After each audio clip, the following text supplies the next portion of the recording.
Olá, bem-vindas e bem-vindos. Esse é o estudo da Bíblia através da Escola Sabatina, ou da lição da Escola Sabatina. E o nosso programa, que você já conhece, se chama Classe de Professores. E ele não é feito só para professores da Escola Sabatina, mas para todo mundo que gosta de aprender sobre a Bíblia. Esse trimestre a gente está estudando sobre o dilúvio, essa semana sobre o dilúvio, mas esse trimestre sobre o Gênesis, né? E a gente tem aprendido um monte estudando o Gênesis. Eu tenho dito que é o meu livro predileto da Bíblia.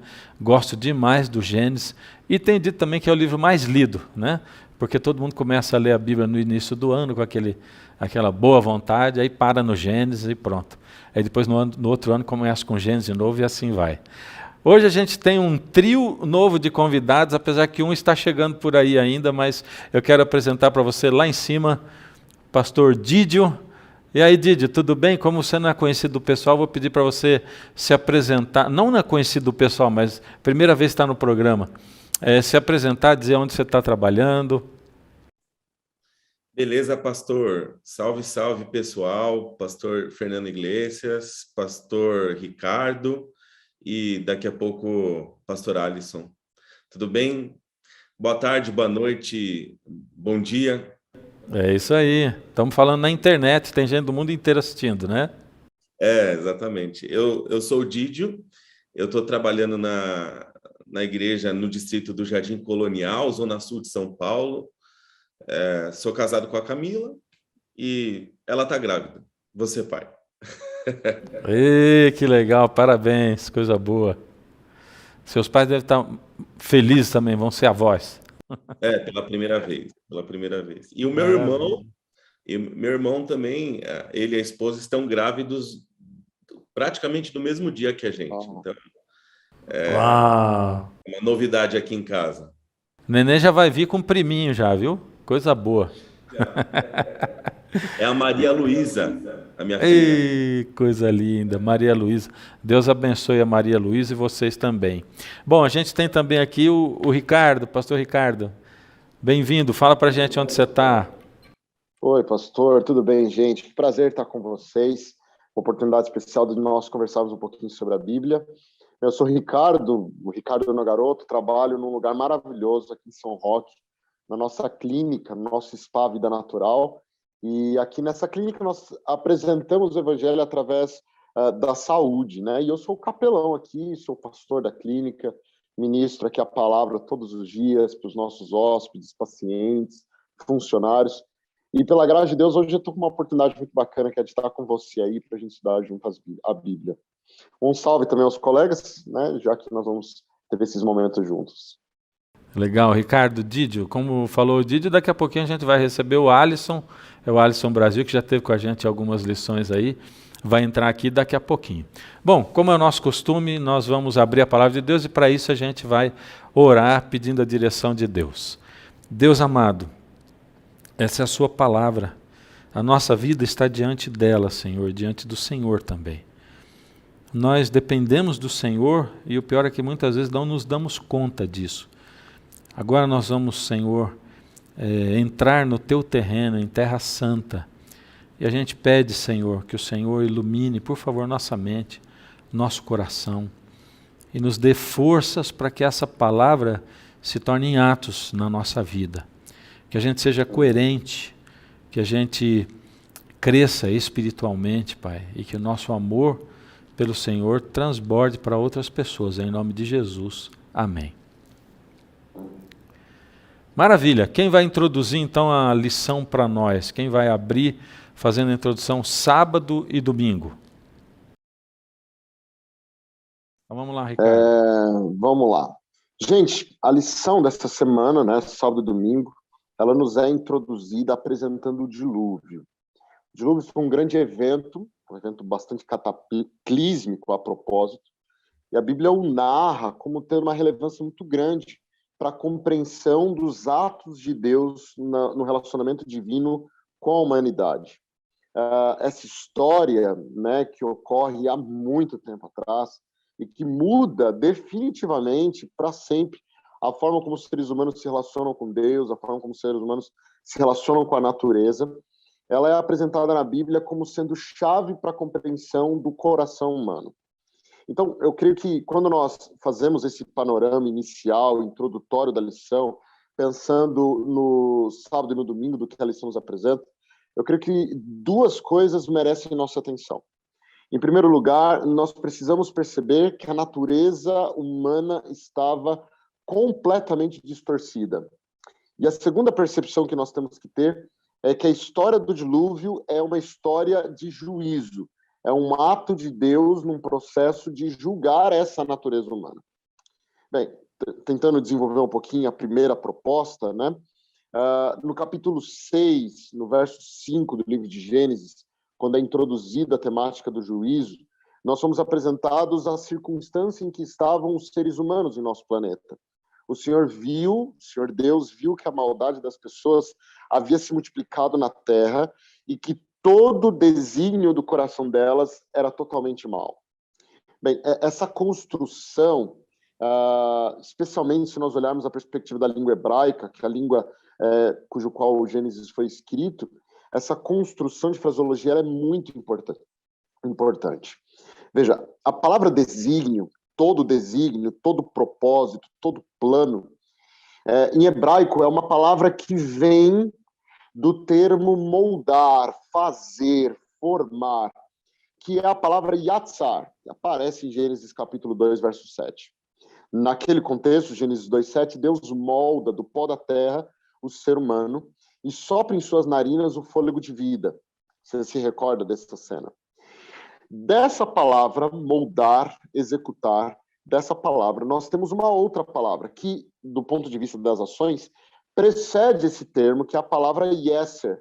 E ela significa exatamente isso, ter propósito, ter plano, ter desígnio, ter um planejamento em relação a alguma coisa que será feita. Então, em primeiro lugar, vem yeser, significando planejar, ter propósito, desígnio. E, em segundo lugar, vem yatsar, fazer, executar, moldar. Por que essa construção ela é importante aqui e nesse uso que é feito dessa palavra ao se referir ao coração humano? Porque é exatamente nesse ponto que nós nos parecemos com Deus. A Bíblia apresenta em Gênesis o ser humano feito à imagem e semelhança de Deus. E é exatamente na nossa capacidade de ter desígnio, na nossa capacidade de planejar, ter propósito, buscar uma razão para o que fazemos, que nós nos distinguimos de todos os outros seres vivos da Terra. Né? Do ponto de vista do yatsar, do moldar, do fazer, nós temos ainda características muito similares com outros seres vivos. Mas do ponto de vista de ter propósitos, de ter desígnios, de ter pensamentos de racionalidade, isso ou a característica é o que nos distingue. E é exatamente essa característica que nos faz ser a imagem e semelhança de Deus. Agora, é exatamente no que nos faz ser a imagem e semelhança de Deus que Deus percebe uma distorção da natureza humana. Exatamente nesse ponto central do ser humano que há algo de errado, que nós chamamos de pecado. Por essa razão, na Bíblia que é entendido que o desígnio, o pensamento, o propósito, o plano do coração humano estava completamente mal e de forma contínua. E essas são duas palavras importantes. Em primeiro lugar, todo propósito, ou seja, tudo que o ser humano pensava, tudo que o ser humano queria, tudo que o ser humano planejava, todos os desígnios humanos eram continuamente, e essa é a segunda palavra, tudo era continuamente. Então nós estamos falando de seres humanos que foram completamente dominados pelo mal, pelo pecado. E esses seres humanos que eram imagem e semelhança de Deus se afastam completamente do seu propósito de criação. Por essa razão, nós somos introduzidos em Gênesis capítulo 6, verso 5, a uma doutrina bíblica que é a doutrina do pecado. A gente chama isso em teologia de hamartiologia, né? Quando nós percebemos a profundidade do impacto do pecado no coração humano. Se nós fizéssemos um apanhado geral na Bíblia, nós encontraríamos outras vezes essa expressão sendo usada, né? Em Provérbios 4, verso 23, sobre tudo que se deve guardar, guarda o coração, é porque dele procedem as fontes da vida. Jeremias 17:9, enganoso é o coração, mais do que todas as coisas, desesperadamente corrupto, quem o conhecerá? E o próprio Jesus nos afirma em Marcos 7, porque é de dentro do coração dos seres humanos que procedem os maus desígnios, ou seja, as prostituições, os furtos, os homicídios, os adultérios, as avarezas, a malícia, o dolo, a lascívia, a inveja, a blasfêmia, a soberba, a loucura. Ou seja, o pecado, da perspectiva bíblica, vem de dentro para fora, afeta os desígnios, as intenções, os planejamentos, e destrói a mente humana, que na Bíblia é metaforizada pela palavra coração. Destrói o coração humano. Então, essa é a primeira percepção que nós temos do texto. A mente humana, o coração humano, os desígnios dessa mente estavam completamente distorcidos pelo pecado. A natureza humana estava afastada de Deus. Bem, é nessa perspectiva que nós temos uma segunda ideia que nos é apresentada na lição de sábado e de domingo, que é a ideia de juízo.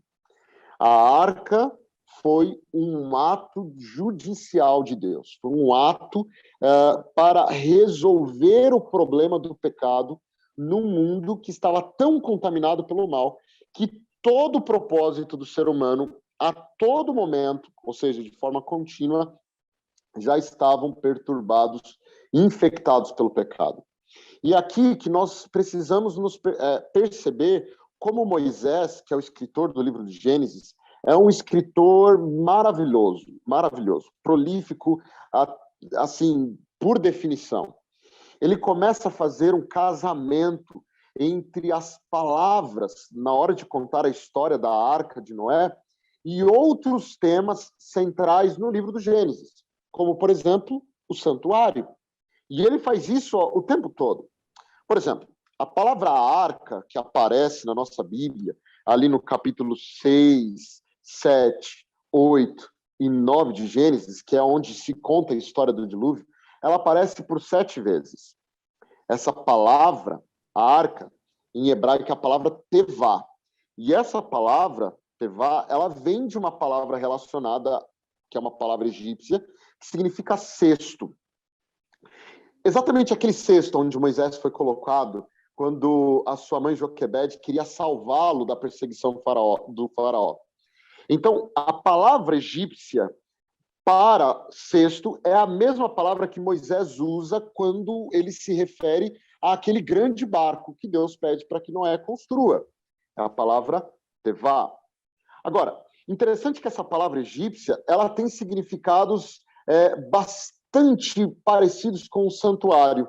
Essa palavra pode significar um santuário divino, uma caixa de santuário divino, pode significar uma arca dos deuses, que implicava, então, uma proteção divina para aquela arca. Então, Moisés usa a palavra tevá, que é a palavra que ele usa para se referir à arca, no registro do dilúvio, ele usa essa palavra novamente quando ele se refere tanto ao cesto, aonde ele foi salvo por sua mãe Joquebede, quanto à arca da aliança que ficava no santuário, no tabernáculo. Em vários momentos ele demonstra paralelos.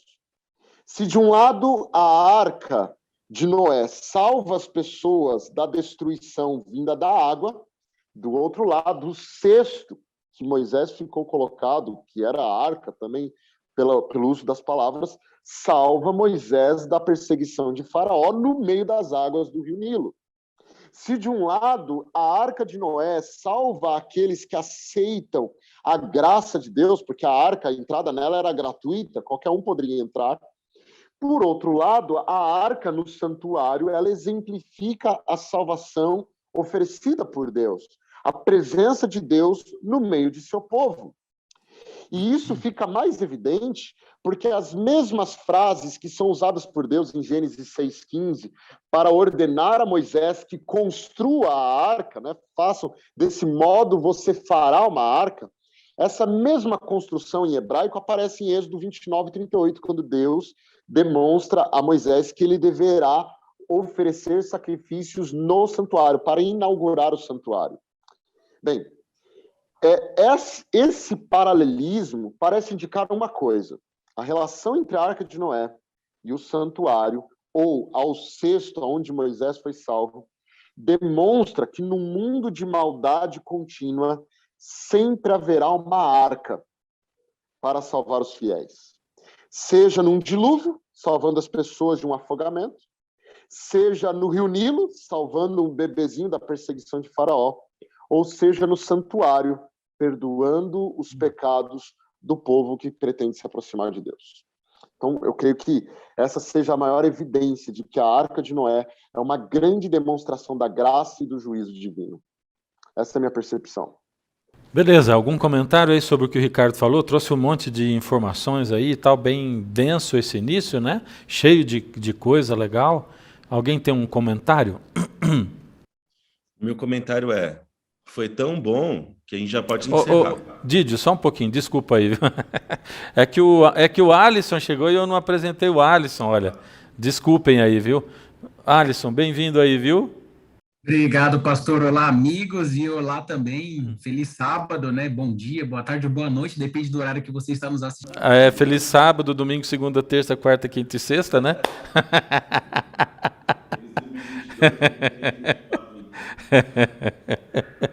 Bem-vindo, Alisson. Vai lá, Didio. Não, mas foi muito bom. Uma introdução completa. Eu queria comentar só, pastor, que acho que a lição segue nessa linha, nesse tema, de alterar nossa percepção sobre o acontecimento do dilúvio, né? A gente está acostumado a encarar o dilúvio como o fim, assim como a gente está acostumado a encarar o juízo como uma coisa ruim também, né, Ricardo? E o que você trouxe, que a lição trouxe, é justamente o contrário. O fim para a gente pode ser um novo começo, ou é um novo começo, e o juízo é a libertação. Então é bom olhar, é bom sentir essa atmosfera de uma... É o que eu vou falar daqui a pouco, de uma recriação das coisas novas que podem ser feitas apesar da destruição. Essa percepção de que juízo é algo bom, ela é bastante bíblica, né? Nós hoje que aludimos juízo a algo sempre negativo, a acusação, a condenação, né? Na Bíblia, sempre que a Bíblia se refere a Deus fazendo justiça, envolve Deus provendo forma de libertar aquele que está vivendo uma situação de perdição. E fazendo uma ponte com a nossa realidade, não sei se eu posso comentar de novo. Tranquilo, manda ver. Bora, né? Bora. Fazendo uma ponte com a nossa situação coronal, né, de vírus e tal, eu acho que todo mundo aqui sentiu, provavelmente, pelo menos eu senti bastante, que sempre quando alguma coisa assim acontece, parece que existe uma espécie de fetiche pelo fim, né? A gente fica muito agitado, a gente, enfim, fica com muito medo, parece que realmente está acontecendo, vai acontecer. Mas é bom sempre lembrar que para a gente o fim é um novo começo. Esse ar de libertação, afinal, né? Finalmente, estava na hora. Encarar isso sem medo, como uma movimentação de graça, é algo novo, mas eu acho que necessário para a gente viver o tempo que a gente vive. É tudo bem contraditório, assim, né? Porque, colocando para vocês, né? Como é que pode ser uma coisa, um sinal de libertação, de salvação? Como que a arca, ela representa a salvação, né? Como o Ricardo apresentou, mas no meio de um dilúvio que estava causando a morte da população inteira do mundo, né? Então, ou seja, se não, e aí o próprio Ricardo falou, bom, é um ato de juízo de Deus e tal. Se Deus não tivesse impetrando esse juízo aí, não precisaria dessa arca, né? Como é que vocês enxergam isso aí? Pastor, me permita, outro dia, conversando com uma pessoa que veio buscar aconselhamento, nós conversávamos exatamente dessa percepção e o indivíduo dizia, com bastante ênfase, dizia assim, olha, eu não entendo no cristianismo por que vocês falam tanto da salvação, sendo que quem está causando destruição é o mesmo Deus que oferece salvação, ele dizia, né? Então, basicamente assim, olha, me obedeça, me sirva, caso você não faça, eu te destruo. E eu precisei recordar a essa pessoa com quem eu conversava que, na verdade, o processo é ao contrário. O pecado já está causando sua própria destruição. O pecado já está em ação. Se Deus recuar, der um passo atrás, lavar as mãos, nós nos autodestruiremos completamente. Se nós ainda não conseguimos destruir o nosso mundo, nos destruir uns aos outros, foi porque Deus foi pondo a mão e levantando pessoas que representassem seu nome, sua vontade, a bondade, a graça, a misericórdia e a justiça. O caminho que nós trilhamos como mundo já é um caminho de destruição. Se nós temos dúvida disso, basta ligar o jornal e nós vamos ter bastante convicção desse ato. Portanto, o ato de oferecer salvação, de oferecer graça, já é uma ação de Deus frente à própria justiça do que o pecado traz. O pecado traz morte e Deus não precisa fazer nada para que essa morte, no final das contas, seja realizada. Agora, perceba que no juízo do dilúvio, nós temos uma cena onde o pecado ganhou uma força tão grande, onde todos os seres humanos que haviam no mundo estavam com o coração tão entregue para o pecado, coração completo, desígnio inteiro, e de forma tão contínua, que só sobrou uma família na terra ainda temente a Deus. Eu fico pensando se algo acontecesse a Noé e sua família, ou a alguns que eventualmente não tiveram oportunidade de entrar na arca, acabaram falecendo no caminho, nós temos algumas evidências históricas, mas se eventualmente acontecesse alguma coisa a esses últimos fiéis, o mundo estaria totalmente entregue ao mal, ok? Então, Deus ainda oferece oportunidade. E é por isso que Moisés prega por 120 anos, falando assim, olha, gente, vem juízo para lidar com o mal, mas você não precisa estar colado no mal quando o juízo vier. Você pode fazer uso de uma graça oferecida, estendida, que para você é universal, mas é necessário o passo de entrar dentro da arca. E eu acho que a Arca de Noé nos ensina essa verdade sobre a graça. A graça e o perdão de Deus são universais, mas eles não são automáticos. Eles só farão efeito em minha vida quando eu decidir pôr meu pé para dentro da arca. Então é um ato de juízo, mas esse juízo, o dilúvio, ele apenas evidencia o próprio destino que o pecado leva o ser humano, que é a total destruição. Uhum. Legal. Eu queria só fazer uma consideração, melhor dito, de algo que me ocorre na lição de segunda, né? É porque, de repente, alguém poderia pensar assim, tá, e se Deus, ele desse uma outra oportunidade para a raça humana e começasse tudo de novo? E se ele começasse do zero, se ele refizesse a criação, com as famílias, tudo mais? No dilúvio, em certo aspecto, é exatamente o que nós vemos. Deus, ele começa do zero, vem as águas, assim como estavam lá em Gênesis 1, ele faz tudo outra vez, traz uma família, e aqui nós temos a oportunidade de aprender algo sobre a dinâmica do pecado, né? Falando de mar, de águas, né? Ele é muito mais abissal, muito mais profundo do que a gente consegue compreender. Porque o problema ali não era começar outra vez. O problema já estava dentro do coração do homem, portanto, seria importante lá na frente uma outra intervenção, né? Uma intervenção maior e melhor que a do sangue de Cristo. Então, esse recomeço, esse dilúvio, de certa maneira, esse recomeço, essa reorganização, mostra para a humanidade que Deus, ele tentou, ele vai esgotando as alternativas, mas tem uma situação que é da maldade, do pecado no nosso coração, que precisa, né, da intervenção dele. Legal. Você falou sobre segunda, é que nós não chegamos na segunda ainda não, tá?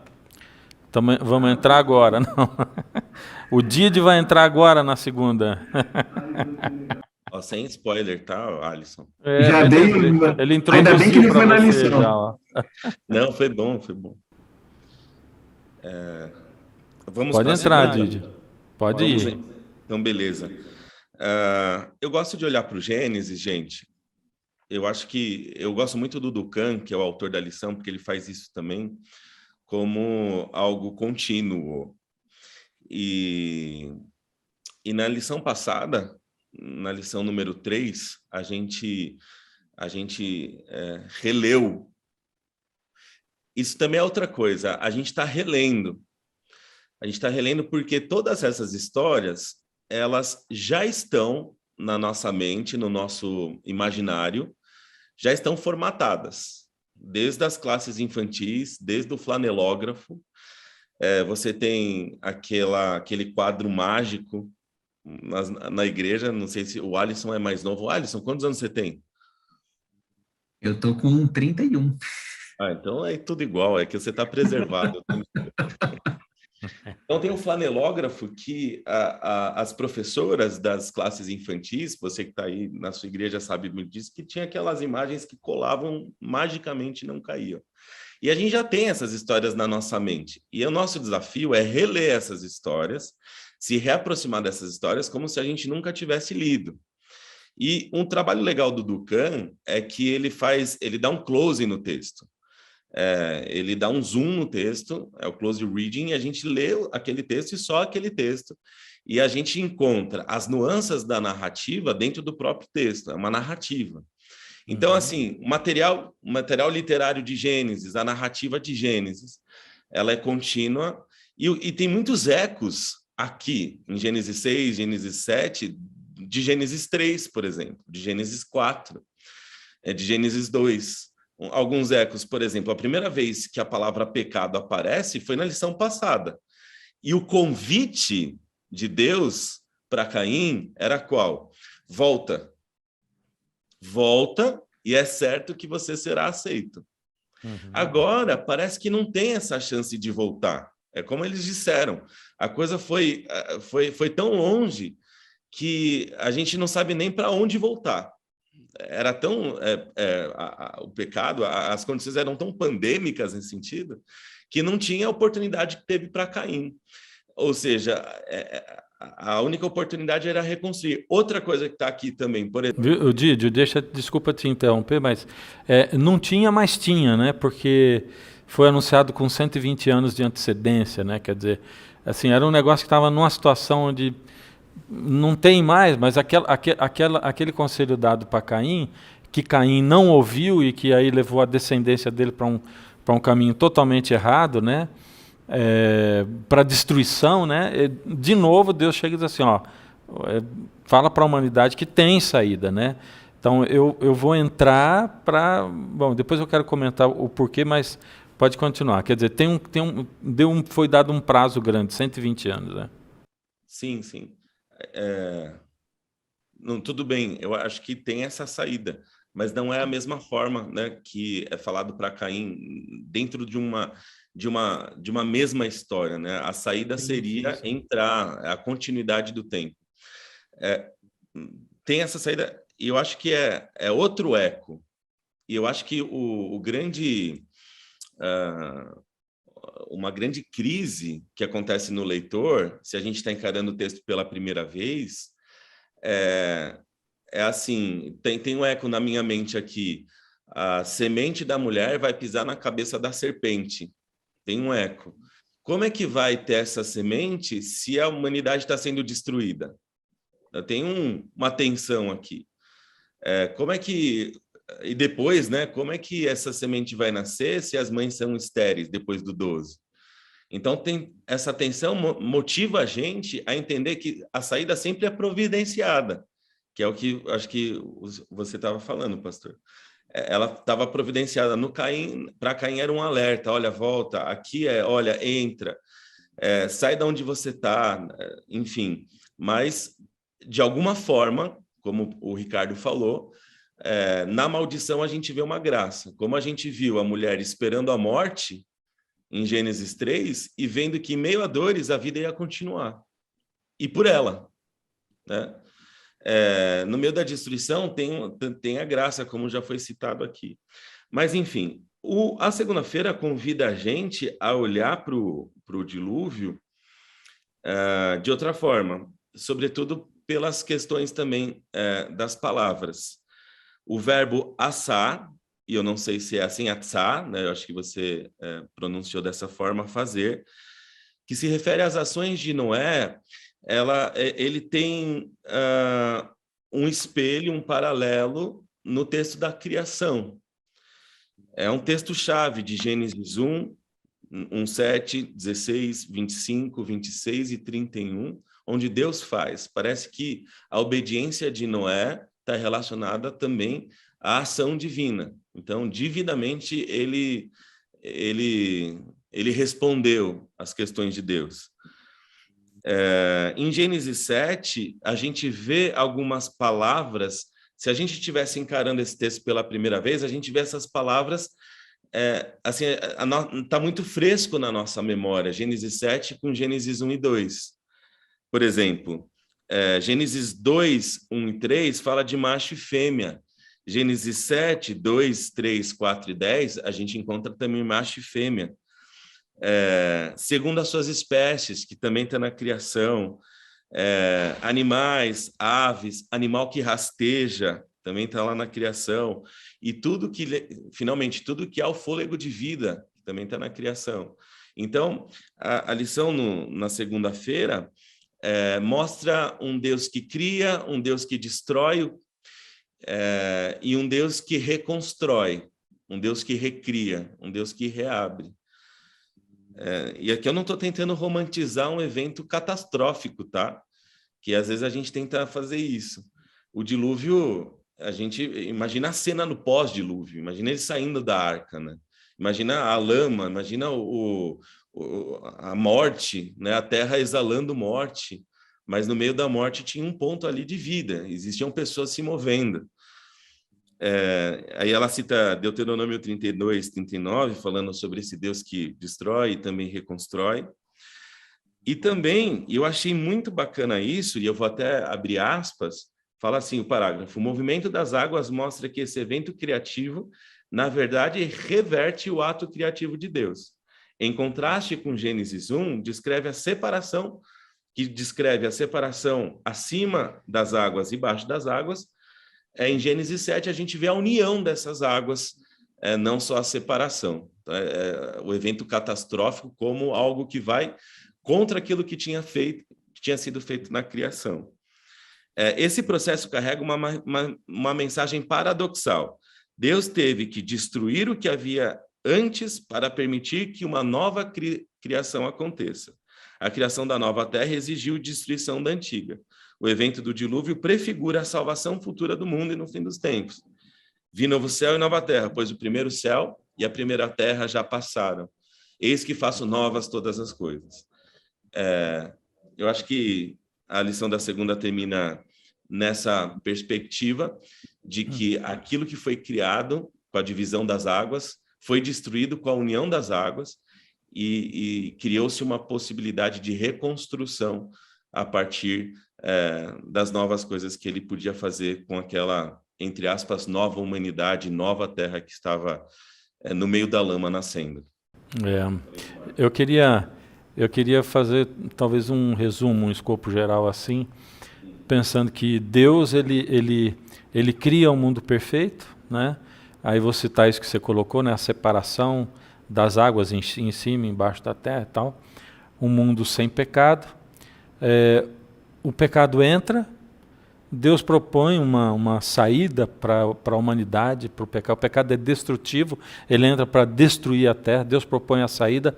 A saída é essa intervenção de Deus se transformando num ser humano, pagando o preço do pecado, assumindo sobre ele o preço do pecado, né?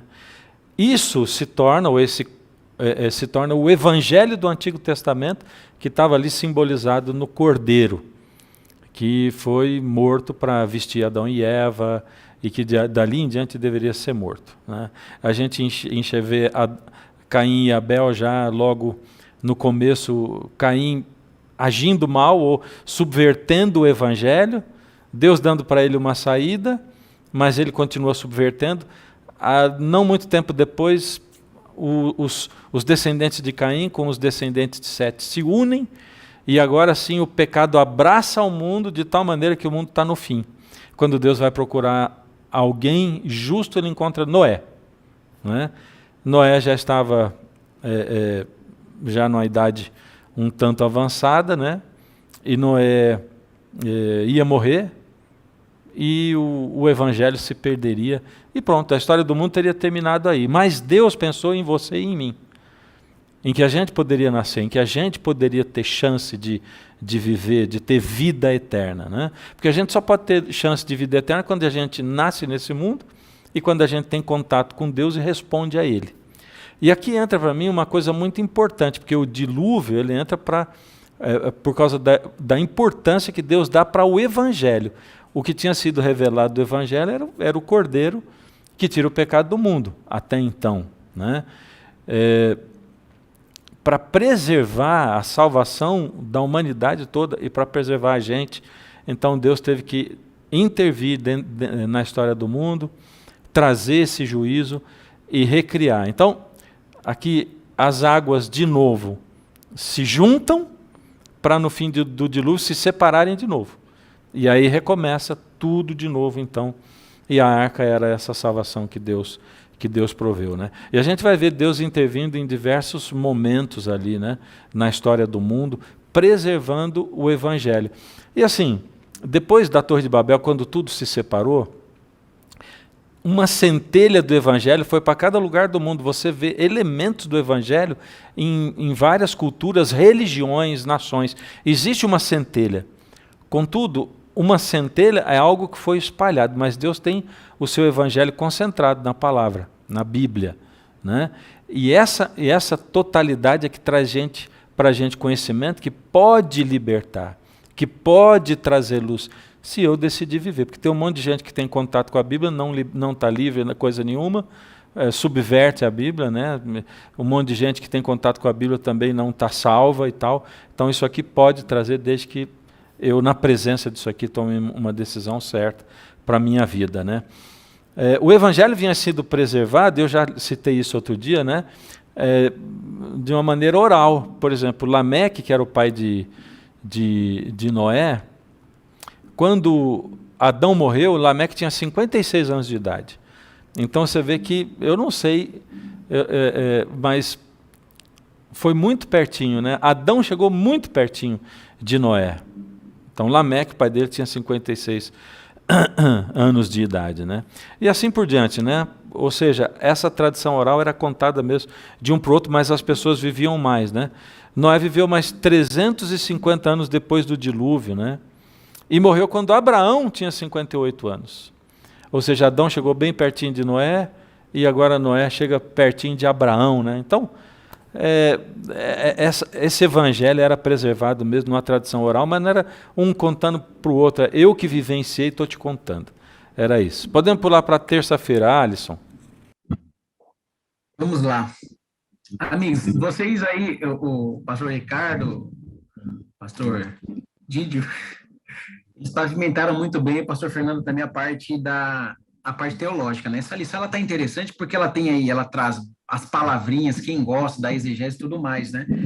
Eu gostaria também de aproveitar na lição de terça e, considerando que os professores vão estudar com a gente para repassar, trazer algumas perspectivas aqui, algumas reflexões, de repente, da lição. Mas eu quero considerar aqui o texto, Gênesis 7, 22 e 24, diz assim, né? Eu vou ler até o 8:1. Tudo que tinha fôlego de vida nas suas narinas, tudo que havia na terra, morreu. Assim, pois, foram exterminados todos os seres viventes que haviam sobre a face da terra.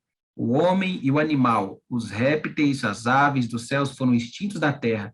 Ficou somente Noé e os que com ele estavam na arca.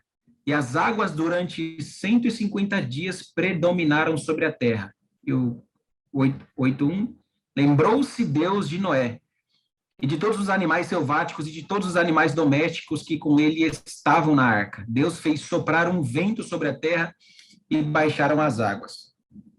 É interessante aqui, né, fazendo essas continhas aí do número, o pastor estava fazendo um pouquinho disso, mas você tem para cada dia da criação, né, tirando aí o sábado e domingo, mas para cada semana da criação, você tem 30 dias, né, em que o dilúvio ele ficou ali, as águas ficaram submergidas, né? Ou seja, se na criação Deus gasta 5 dias ali criando, agora para cada dia você tem 30 dias, tem um mês da água submergindo toda a terra, né? E tem algo importante que eu vejo aqui também no texto, que é essa ideia de que Deus ele se lembrou. Então passou 150 dias e aí diz que Deus ele se lembrou. Quando a Bíblia fala que Deus se lembrou, quer dizer, na verdade, que ele não esqueceu. Eu lembro de uma historinha, né? Aconteceu comigo, uma irmã, ela precisava de algo, tudo mais, e ela ficou pedindo para mim, eu lembro que Todas as vezes que ela me via, ela pedia. Ela estava com medo de que eu esquecesse ali o pedido, a solicitação que ela fez ali para o ministério dela, né? E às vezes, de repente, o professor que lê pode ter essa impressão de que, nossa, Deus ele se lembrou, então, nossa, que bom que ele não esqueceu, como se fosse assim um anjo ali perto de Deus, lembrando ele. E na verdade é o contrário, né? Essa expressão, ela aparece de novo ali em Gênesis 19, 29, aliás, isso mesmo, Gênesis 19, 29, quando vai ali dizer, quero ler o texto com vocês, o texto diz assim, ó, ao tempo que destruía as cidades da campina, lembrou-se Deus de Abraão e tirou a Ló do meio das ruínas, quando subverteu as cidades em que Ló habitara. Ou seja, quando Deus ele foi destruir Sodoma e Gomorra, ele se lembra também, né, de Ló, por amor a Abraão e aquela coisa toda. Ou seja, a lembrança de Deus é um ato salvífico de Deus, quer dizer que ele não esquece, Deus ele se lembra, ele se recorda. E é interessante que a gente chama isso, né, de antropomorfismo, quando nós queremos falar de Deus de uma maneira, características de Deus de uma maneira humana. Por exemplo, lá um pouquinho antes é dito que Deus ele se entristeceu, né? Ele olhou ali a situação do mundo, ele narrando entristecer-se, condoer-se, ele ficou extremamente triste. É uma característica, né? Sentimento, tristeza, é uma característica humana. E agora fala de lembrança, de lembrar, né? Ou seja, Deus ele se lembra, ele se recorda, ele não se esquece. É como se o texto quisesse dizer que as nossas necessidades, elas estão sempre diante de Deus. Eu acho que aqui a gente tem um ponto importante para a gente parar para pensar, inclusive, na nossa vida de oração. Sabe, às vezes alguém pode pensar assim, puxa, para que eu preciso orar tanto? Para que eu preciso frequentemente falar as coisas para Deus? Ele já não sabe? Ele já não se lembra? Ele não está sempre diante dele? Eu gosto de pensar que a oração não é que ela lembra a Deus o que nós precisamos, é que ela lembra a nós, ao nosso coração, a nossa mente, a nossa alma, né? Quem Deus é, né? Então, seria uma maneira de lembrar a nós mesmos que Deus está no controle, ou de que Ele não se esquece. Acho que essa é a grande lição aqui que nós podemos capturar, né? Uma das grandes lições que nós podemos capturar no capítulo 8, verso 1 de Gênesis, né? Deus, Ele se lembra, quer dizer que Ele não se esquece. E quando passa um pouquinho esse tempo, passam esses 150 dias, Noé ainda espera mais um pouquinho, Noé ainda espera ali 1 mês e 10 dias, 40 dias a mais. E é quando ele envia um corvo, aí o corvo volta, depois ele envia uma pomba, e a pomba não volta desta vez. E tem algumas lições pragmáticas que a lição traz aqui para nós, né? A primeira é a questão de que Noé, ele confiou em Deus, né? Ele confiava em Deus, ele construiu a arca, ele estava ali na arca aguardando as águas abaixarem. Mas o fato dele confiar em Deus não impediu ele de interagir, testar a situação, né? Deus ele não havia ainda falado com Noé, mas ele manda um corvo para saber como é que a situação estava, depois ele envia uma pomba. Isso quer dizer que a nossa experiência de fé, ela precisa ser uma experiência de confiança. Mas isso não exclui o aspecto racional, né? O nosso pensamento. Isso até me lembrou aquela história de Lucas 1, né? Quando o anjo aparece lá para Maria, a jovenzinha, alguns vão dizer que ela tinha ali entre os seus 14 e 16 anos de idade, daí o anjo diz ali para ela que ela vai ter um filho, mas o problema, como você sabe, é que ela era noiva, né? Ela não estava casada, ela não havia tido relação sexual com ninguém, com nenhum homem. E aí o Lucas, ele usa uma expressão que eu gostaria de considerar aqui na nossa discussão. Ele diz assim, ó, o capítulo 1, verso 29. Ela, porém, ao ouvir essa palavra, perturbou-se muito e pôs-se a pensar no que significava essa saudação, né? Quando o anjo, um pouquinho antes de dar a resposta para ela, o anjo diz assim, olha, você é uma mulher favorecida, alegra-te, jovem, né? E a palavrinha aqui é uma palavrinha que é no hebraico, né? Dialogizeto, ponderar. A gente usa até para o diálogo. Quando você está dialogando, você está trocando ideias, está querendo compreender. Esse é o exercício que Maria fez, né? O anjo vem falar com ela e ela faz um esforço para compreender, para pensar, para ponderar. E aqui essa história de Noé, ela nos traz isso, né? Justamente isso. Noé, ele tinha a palavra de a promessa de Deus, o dilúvio tinha vindo, a família havia se salvado, mas isso não exclui o pensamento, ele está ponderando, será que é hora de eu sair da arca já? Já dá para a gente começar aqui a se organizar para sair? Ele vai ponderando. Então, nós temos um aspecto da fé que nós vamos precisar confiar em Deus. Confiar em Deus de uma maneira infantil, como uma criança, verdadeira, sincera e honestamente. Mas isso também não exclui a nossa reflexão, a nossa ponderação do que está acontecendo. E essas duas lições, então, nós temos aqui no dia de terça-feira, né? A primeira delas, Deus, ele se lembra. E o fato de que Deus se lembra quer dizer que ele não esquece. E a segunda, nós devemos confiar em Deus, mas isso não exclui o nosso aspecto de pensar, ponderar a nossa fé nele. Maravilha, comentários? Não tiver nenhum, podemos passar para quarta-feira. Seguimos. Eu ia comentar, né?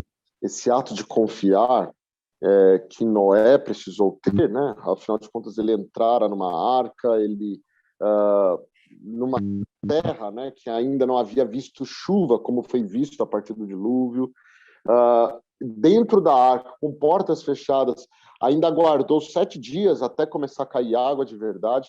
Veja, nós temos aqui uma fé que é exatamente a fé descrita em Hebreus capítulo 11. É a certeza, é a convicção de coisas que ainda não foram vistas, né?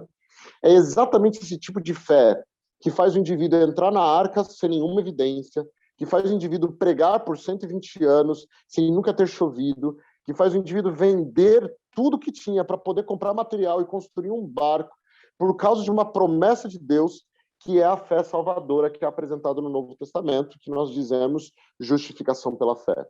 Não é uma crença abstrata, superficial, não. É uma crença motivada por uma confiança de que Deus irá cumprir a promessa feita, seja no que diz respeito a uma arca que salvaria a vida deles, seja no que diz respeito a Jesus Cristo, que é aquele que tira o pecado do mundo. Já emenda na quarta-feira. Só um comentáriozinho aqui, pastor. Pode ir, vai lá. Que o Ricardo falou, né? Interessante, porque a Bíblia fala aqui em Gênesis que Noé, ele tinha 600 anos quando ele entrou na arca, né? 600 anos. E aí o pastor Fernando também considerou aqui que ele já ouviu provavelmente do Lameque, né? As experiências que Lameque teve da queda de Adão, né? Então, se a gente for considerar isso, na verdade nós estamos aqui diante de uma pessoa que teve uma vida, né? Foram 600 anos de pregação, 600 anos de testemunho, né? Se a gente for considerar o tempo de vida dele, e aí tem algo precioso, né? Quanto mais a gente confia em Deus, menos a gente depende de milagres e sinais. Noé, antes dele saber da arca, antes dele saber que isso já ia acontecer, ele já tinha uma experiência de fé com Deus, né? Já era uma relação construída, tanto que é por isso que ele é escolhido por Deus, né? Para preservar esse testemunho, como o pastor Fernando colocou. Aliás, enquanto o Didio estava falando, né? E eu estava pensando, e você falou agora, Alisson, e me veio à mente de novo, né?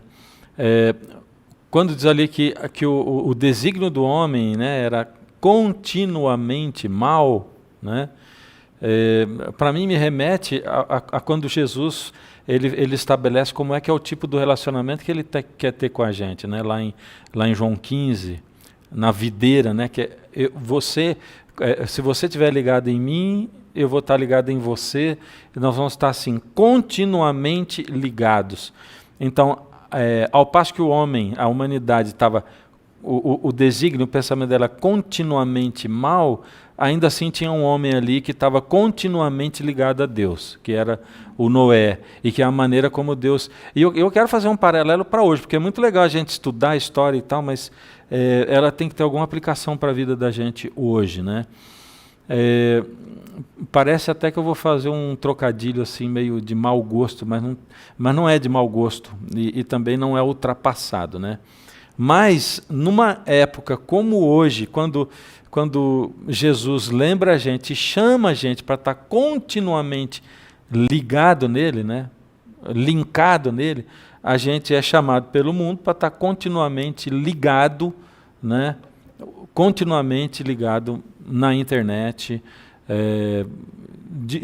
uns com os outros de maneira virtual, né? E isso eu não tenho dúvida nenhuma, né? Que isso é o que rouba mais o nosso tempo e a nossa mente de estar ligado com Deus o tempo todo. Vamos lá. Quarta-feira? Quarta e quinta. Nós temos 12 minutos para quarta e quinta. Vamos lá. Nós temos 3 textos que são importantes nós lermos um colado no outro, né? Na quarta-feira nos é apresentada a temática da aliança vinculada ao dilúvio. E nós temos em Gênesis capítulo 6, verso 18, Deus dizendo a Noé que com ele estabeleceria uma aliança, e ele diz: você entrará na arca, você, seus filhos, sua mulher, suas mulheres dos seus filhos. Veja, aqui nós percebemos um Deus que sempre faz aliança com aqueles que ele salva. Deus sempre faz aliança com aqueles que ele salva. A aliança é um contrato, é um pacto. A aliança é um concerto, é um combinado que Deus faz com o indivíduo. E Deus fez isso com Noé, quando ele entra na arca, Deus o salva e com ele faz aliança. E então, para concluir, para selar essa aliança, Noé oferece um sacrifício a Deus, que é o texto de Gênesis capítulo 8, verso 20, onde Noé levanta um altar ao Senhor, toma de animais puros e aves puras e oferece holocaustos sobre o altar. Então, nós temos Deus fazendo aliança com aqueles a que ele salva e celebrando essa aliança com o sacrifício. E quando nós vamos para Êxodo, livro também escrito por Moisés, nós vemos o povo de Israel sendo liberto do Egito. No capítulo 19, Deus dizendo para Israel que eles eram um povo escolhido por Deus e Deus faria com eles uma aliança.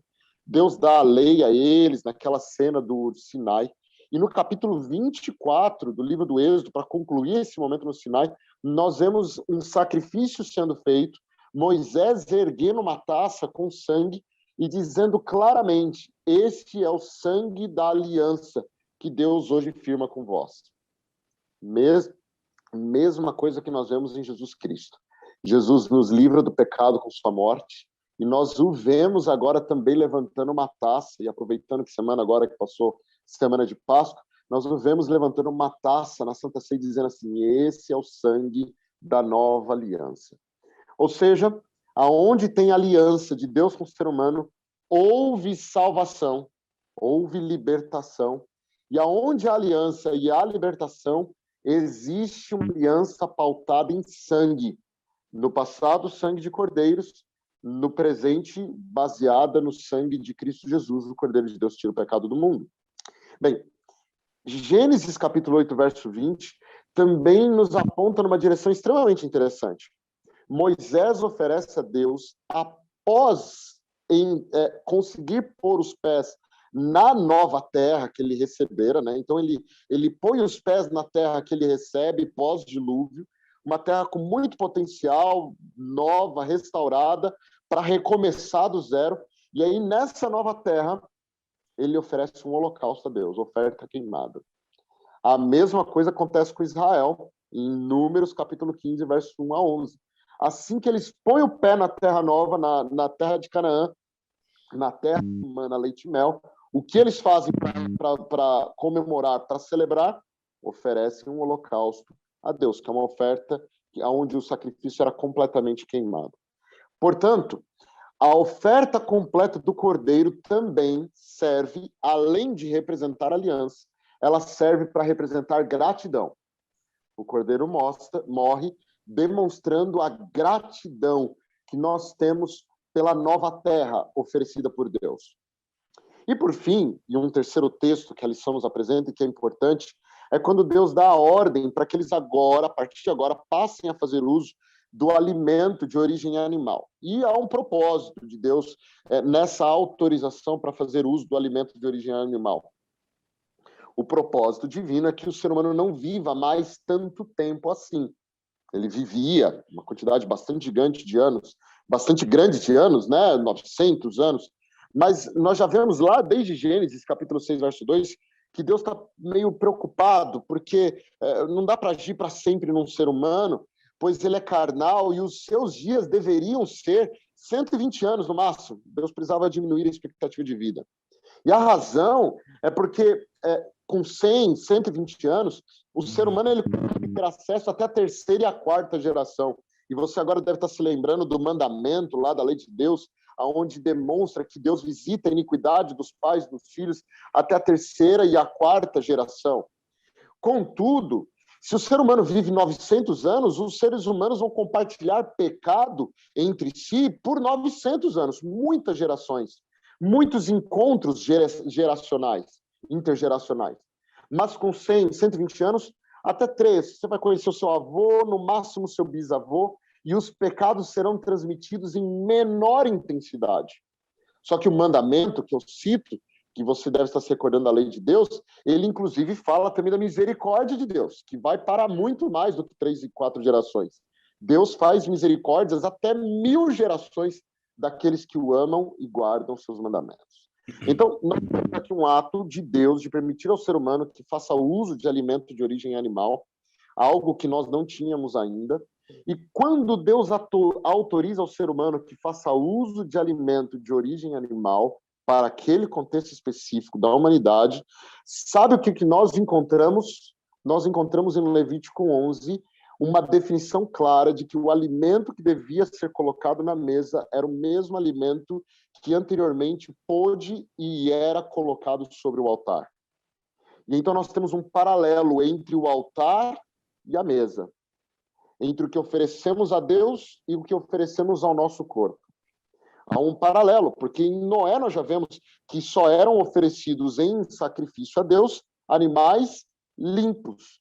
E em Levítico nós vemos que só é permitido ao ser humano comer a carne de animais limpos.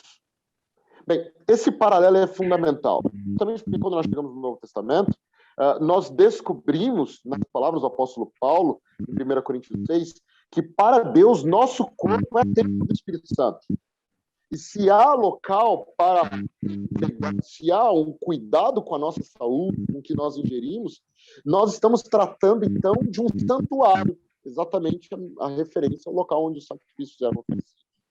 Então, após aqui o dilúvio, nós temos a percepção de uma aliança firmada sobre o altar, que simboliza salvação e simboliza gratidão, e nós temos uma ponte que Deus constrói entre o altar e a mesa de refeição, com o propósito de que a maldade seja diminuída até 3, 4 gerações, mas a misericórdia seja expandida até 1000 gerações na relação daqueles que amam a Deus. Eu creio que essa é... Maravilha. Didio, você podia comentar e já aproveitar e fazer uma ponte para quinta-feira aí. Tá bom. Eu tenho quanto tempo, pastor? Já está encerrando, né? Quinta-feira, Aliança, parte 2, é uma sequência, claro, óbvio, da primeira parte citada pelo Ricardo, muito bem argumentado, inclusive. Veja só, essa aliança, a aliança de Noé, a aliança de Deus com Noé, a aliança noédica, ela também tem reflexos da criação, e é isso que quinta-feira vai trazer. Apesar da maldade humana, apesar daquilo que... Eu acho legal que a Bíblia deixa algumas lacunas, às vezes, para a gente preencher essas lacunas com a nossa imaginação. A gente não tem detalhes do alcance dessa maldade. E talvez nem os nossos tempos se comparem ao mundo pré-diluviano. Mas a gente consegue imaginar que o alcance dessa maldade chegou até o céu. E, apesar dessa maldade, uma coisa que a aliança mostra é que o compromisso, o acordo, parte do céu. Ele vem do alto. Então, a graça da aliança, do compromisso, da salvação e do continuamento da vida, ele nasce no coração de Deus. É porque essa tensão, esse equilíbrio entre vida e morte que a gente viu no dilúvio, o equilíbrio entre vida e morte que a gente viu no Gênesis 3, com um casal errando, o equilíbrio entre vida e morte que a gente viu em Caim e Abel, ele está numa dimensão mundial aqui, universal. E o continuamento da vida, agora selado pela aliança, ele é uma vontade de Deus e parte do próprio Deus. É o doador da vida e o doador e o assegurador da vida. E a gente chegou no clímax do texto do dilúvio, pastores, amigos e amigas que ouvem a gente. É o clímax, porque foi prometido em Gênesis 6:18 a Noé que no futuro essa aliança seria celebrada. Eu vou ler aqui, Gênesis 6:18. Contigo, porém, estabelecerei a minha aliança. Entrarás na arca, tu e teus filhos, a tua mulher e as mulheres dos teus filhos. Então, a gente chega em Gênesis 9, 8 e 9, e a gente vê o clímax, essa aliança sendo celebrada, sendo selada, como o cumprimento daquilo que havia sido dito. E aqui o paralelo que também aconteceu na lição de segunda, em todos os dias da lição dessa semana, continua sendo a criação. A sessão de Gênesis 9, 1 a 7, ela vai lembrar a gente do sexto dia da criação, e Gênesis 13, 9, 13 em diante, o sétimo dia da criação. Que o sábado aparece na criação, que lá no Gênesis 1 e Gênesis 2, a palavra aliança não aparece, a berite, mas todos os elementos da aliança estão ali. Então, a aliança que Deus sela com o homem, os termos daquela aliança, nascendo no próprio coração de Deus, estão ali. E aqui a gente tem uma reedição dessa aliança, ou uma reedição, uma nova aliança, mas com os mesmos termos, agora com Noé e os seus filhos. E a coroa da aliança no Éden é o sábado. O sábado é universal, o sábado é direcionado a toda a humanidade, e a coroa da aliança de Noé é o arco-íris. E aqui eu cito o nosso amigo e professor, pastor Edson Nunes. Eu lembro das aulas e também do sermão dele, que a palavra arco aqui é a mesma usada para o arco de guerra. Então, para o hebreu que está lendo o texto, e se a gente se aproxima do original, ele vai associar imediatamente. A gente não acontece isso no português, porque arco-íris para a gente é arco-íris, mas não é um instrumento de guerra. E no caso, o arco, nascendo pela primeira vez, está apontado para Deus, mostrando a sua fidelidade, mostrando assim, olha, se eu não cumprir isso, ou seja, qual que é a promessa que está em Gênesis 9, que advém da aliança? A vida vai continuar enquanto a terra existir. Essa tensão entre vida e morte, que a gente vê desde o capítulo 3, capítulo 4, capítulo 6, capítulo 9, essa tensão, ela está assegurada aqui pela palavra de Deus, e tem um arco mirando para ele se isso não acontecer. Então a terra vai ter estação, a terra vai ter colheita, a terra vai ter plantação, enquanto a terra existir, a vida vai estar lá. É forte isso. E eu tô colocando meu nome à prova, eu estou me colocando diante do arco para dizer que eu sou fiel. E, por fim, essa aliança do arco-íris é direcionada a toda a humanidade que sai da arca, no caso, a família de Noé, assim como o sábado era direcionado a toda a humanidade, no caso, o casal e seus futuros filhos, no Jardim do Éden. E eu me vejo como parte também privilegiada, como filho de Noé, todos nós, dessa mesma aliança. Nós desfrutamos do asseguramento da vida até que Cristo venha, como uma promessa de Deus. Nós vivemos hoje, é o que a gente não consegue entender, e eu encerro assim, nós vivemos pela graça. As pessoas boas e as pessoas ruins, independente do nosso juízo, julgamento, enfim, o fato da gente respirar é porque ele assegurou isso. É porque, apesar de nós, existe a segurança da vida. Eu acho isso bonito, eu confio nele para que essa vida seja prolongada e seja preservada e seja, finalmente, nós consigamos respirar de novo o ar da eternidade, mas até lá eu só posso confiar nele. Ele que assegura a aliança, ele que preserva a vida, mesmo que a gente tenha experimentado talvez o ato mais destrutivo desde que a Terra existiu como a gente conhece. Enfim, pastor, é isso. É uma lição que continua, enfim, me influenciando, tocando, é muito bonito. Eu gosto de ver. Amém. Eu vou abrir um espacinho então para o Alisson e o Ricardo darem também o seu fechamento aí, em 1, 2, 3 frases aí, bem rapidinho, mas cada um pensamento final aí. Do que você aprendeu, você gostaria de transmitir finalmente.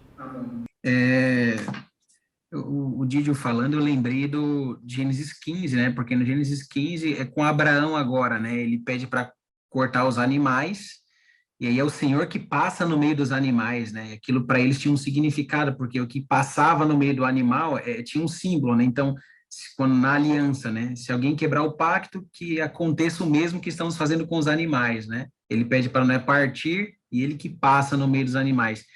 É interessante isso, né? E depois, por fim, a gente vê na própria história de Cristo, né? Quando ele finalmente vem e ele paga o pecado por nós. Então, realmente é profundo isso. Olha, pastor, quando nós vemos a lição do dilúvio, estudamos essa lição, a nossa mente, a minha mente, a lição toca nisso aqui na sexta-feira, vem a ideia do que estava acontecendo lá do exemplo de Cristo em Mateus 24, né? Eu queria terminar a minha parte, então, só fazendo esse breve comentário, né? Porque lá em Mateus 24, verso 3, os discípulos lá perguntam quando Jesus vai voltar, qual que vai ser o sinal da volta de Jesus. E aí Jesus, ao invés de dar um sinal, uma descrição exata, ele deixa o sinal de Noé, né? E aí ele diz, olha, eu gostaria de ler aqui brevemente com vocês, ele diz assim, ó, por conta, assim como nos dias anteriores ao dilúvio, comiam, bebiam, casavam e davam-se em casamento, até o dia em que Noé entrou na arca e não o perceberam, senão quando veio o dilúvio e os levou a todos, assim será também a vinda do Filho do Homem. Então, grande lição para nós é justamente compreender agora, saber interpretar, a partir dessa história do dilúvio, o momento em que nós vivemos, né? Nós vivemos em um tempo de sensualidade, de sexualidade exacerbada, né? O apelo aos sentidos, ele tem sido muito forte nos nossos dias, né? E essa ideia que Jesus ele repete aqui, nos dias de Noé, eles casavam, se davam em casamento, é uma ideia de que a imoralidade sexual, ela imperava nos dias de Noé, né? Essa era uma prática de casar, desfazer o casamento, casar outra vez, ter relação com outras pessoas, eram comuns nos dias de Noé, né? E o Senhor diz assim, olha, como naqueles dias, antes de eu voltar, as pessoas elas estarão assim, distraídas com seus sentidos, elas estarão distraídas com seus sentidos, e ninguém percebeu. Só que foi dado um sinal para os dias de Noé. Amigo, qual foi o sinal dado para o dia de Noé? O único sinal dado para o povo, para os dias de Noé, foi a pregação de Noé, foi a vida, o testemunho de Noé.